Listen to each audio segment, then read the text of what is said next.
Comme à l'école.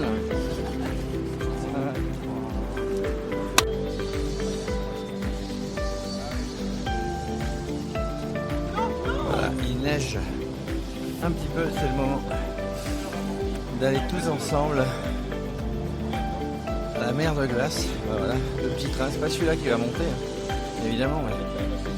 C'est un petit train rouge, je crois, plus moderne. On va s'amuser.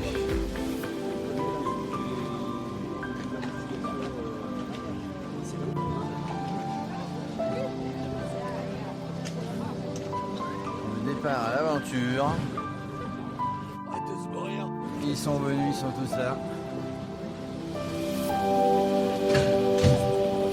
Salut Marine. Salut Jérôme. Marine de la Maïf. Exactement, c'est Alors, moi.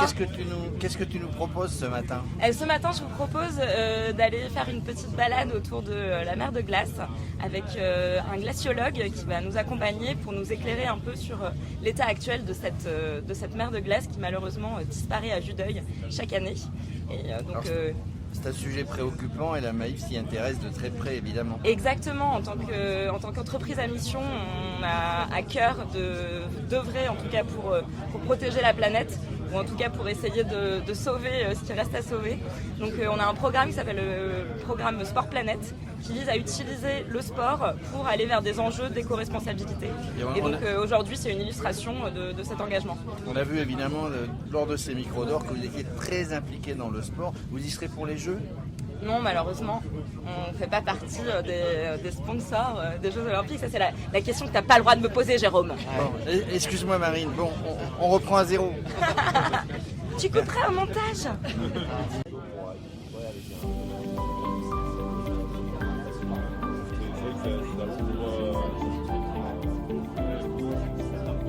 Ce magnifique groupe de sportifs de haut niveau, ils sont là, ils sont tous là, ils sont venus, ils sont tous là.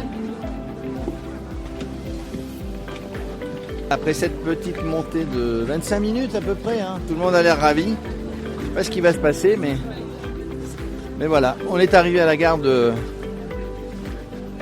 du Mont Blanc. Bon alors, la grande maison rouge et blanc, on est venu admirer le glacier. Ah, on est pas mal de la maison rouge et blanche aujourd'hui. Hein. C'est vrai magnifique. C'est Oui. magnifique. Oui. On va faire une super balade. Vous êtes des aventuriers, hein, chez vous, on le savait. Exactement, bien sûr. Ça nous change de notre bureau de Neuilly, enfermé.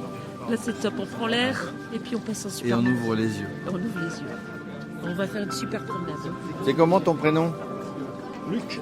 Luc, on va partir avec toi. Isabelle, mon deuxième prénom. Isabelle, tu vas nous faire découvrir ce magnifique glacier. Donc bienvenue au Mont-en-Vert. Là, vous êtes à 1913 mètres. Alors ça se fait comme ça. Je sais pas, mais bon, c'est pas grave. Un deux, ça fonctionne. Oui. Voilà.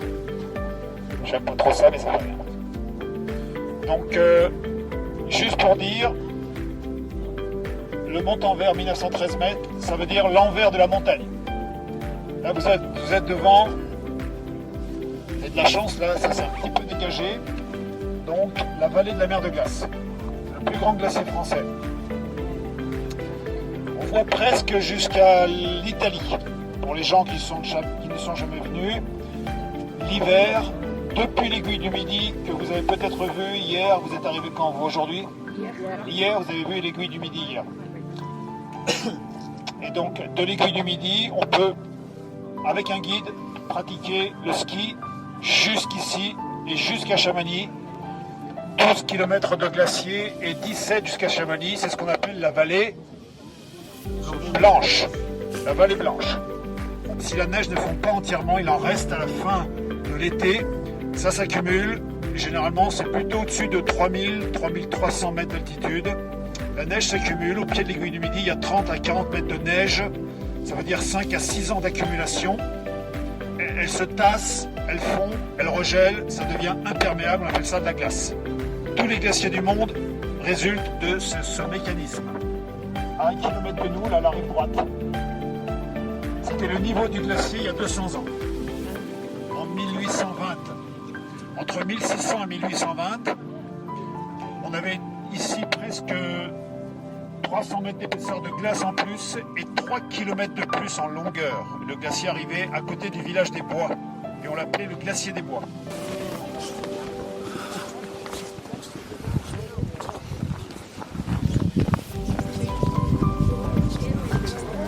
Bon, qu'est-ce que tu nous proposes? On va aller à les viaducs, parce qu'on va là-bas. C'est un très joli viaduc, il y a un très joli point de vue pour voir les trains et les drones normalement. Pas aujourd'hui peut-être parce qu'il y a des dimanches. Et c'est ça. Et après on va monter l'apéro. À l'apéro? Ah ouais. Après l'apéro. Ah, c'est important. Les deux. Avec de la glace? Ah peut-être. Il n'y a plus qu'un groupe, on a dit. Non, on va voir selon la neige. Ils regardent la neige en bas si c'est tout gelé ou pas. Je vous fais un speech, après on fait tous une photo là-bas. Je vous explique 3 minutes un peu le site, puisque Luc vous a plus parlé des glaciers en général. Site du Mont-en-Vert, 1900 mètres d'altitude. C'est un site qui a été démocratisé par les Anglais, un peu comme tout Chamonix. Historiquement, on venait ici en mule depuis le centre-ville de Chamonix. Depuis 108 ans, le train est en place. Vous avez vu, 25 minutes, ça monte tranquille, des wagons de 100 personnes. Deuxième site touristique de la région après l'Aiguille du Midi. Je ne connais pas le chiffre officiel, mais c'est plus d'1 million de personnes par an. Ici, Aiguille du Midi, c'est presque le double, je crois. 1,8 ou quelque chose comme ça.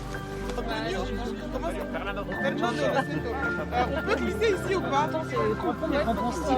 Tu risques de tomber sur les fesses. Ah, à Blas Espagnol? Ah, de combien? Je peux passer ici ou pas? Je fais sport de l'extrême. Mais il y a de la neige en bas. Les chaussures qui vont bien? Bah écoutez, j'ai un peu les chaussures qui glissent, j'ai pas de très bonnes chaussures. Comme vous pouvez voir, regardez.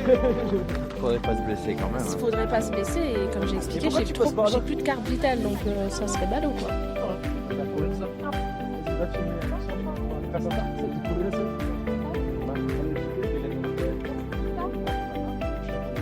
Regarde ça, ça vient pas tout. Tu fais les nuls parce que ça va. Ça ne bouge pas. Donc t'as les meilleures chaussures. Ouais.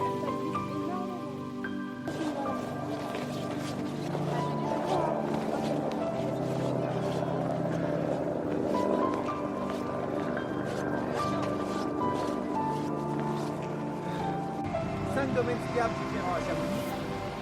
Ils sont indépendants les uns des autres.